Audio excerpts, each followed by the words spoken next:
और दिल्ली से खबर है, एमसीडी में अंकुश नारंग नेता विपक्ष होंगे। आम आदमी पार्टी की तरफ से नेता विपक्ष के नाम का ऐलान कर दिया गया है। अंकुश नारंग वार्ड नंबर 87 से आम आदमी पार्टी के पार्षद हैं। अंकुश नारंग ने कहा है कि एमसीडी में प्रॉपर्टी का मुद्दा और यूजर चार्ज का मुद्दा प्रमुखता से उठाएंगे।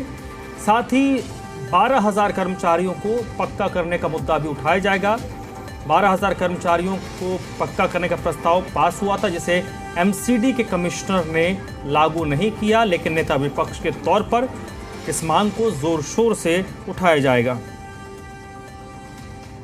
नगर निगम में आम आदमी पार्टी ने नेता विपक्ष के नाम की घोषणा कर दी है। अंकुश नारंग नेता विपक्ष की जो भूमिका है निगम में निभाएंगे। हमारे साथ बातचीत के लिए भी मौजूद है।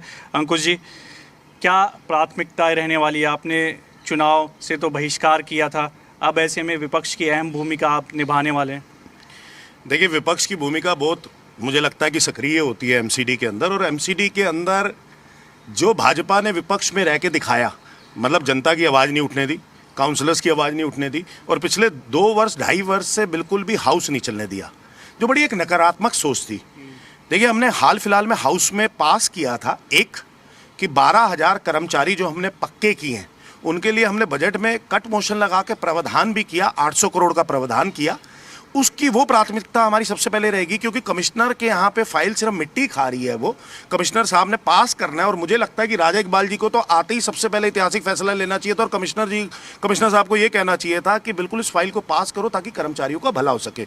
वो सिर्फ सफाई कर्मचारी नहीं है, वो विभिन्न डिपार्टमेंट्स के कर्मचारी हैं जो सालों साल से 25 वर्ष से 30 वर्ष से काम कर रहे हैं, आज भी कच्चे रूप में काम कर रहे हैं, उनको पक्के कराने की फाइल है।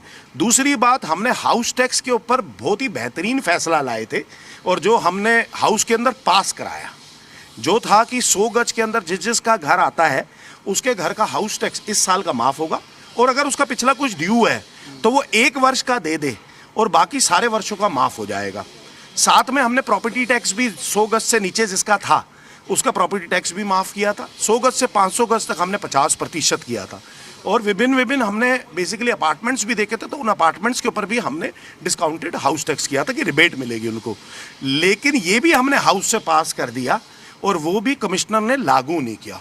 तो कहीं ना कहीं ये लगता है कि एलजी कमिश्नर बिल्कुल भाजपा के हिसाब से ही एक्ट करते हैं एमसीडी के अंदर, और एमसीडी में अब आम आदमी पार्टी विपक्ष में है, पुरजोर तरीके से आवाज उठाएगी, इन 12,000 कर्मचारियों को पक्का कराएगी, उनको तनख्वाह दिलाएगी समय से, साथ में रेजिडेंट्स के लिए, दिल्ली के निवासियों के लिए हाउस टैक्स प्रॉपर्टी टैक्स माफ करवाएगी, और यूजर चार्जेस के नाम पे जो इन्होंने 1,000 रुपये लगा रहे हैं, 2-2 रुपये लगा रहे हैं, उस यूजर चार्जेस को वेव ऑफ करवाएगी। हमारी प्राथमिकता ये रहेगी, और ऑपोजिशन में हम पुरजोर आवाज बन के, आम आदमी पार्टी पुरजोर आवाज बन के सकारात्मक रूप से दिल्ली की जनता के लिए काम करेगी। बहुत बहुत शुक्रिया बातचीत के लिए। वीडियो जर्नलिस्ट जयदीप के साथ देवेश कुमार, जी मीडिया।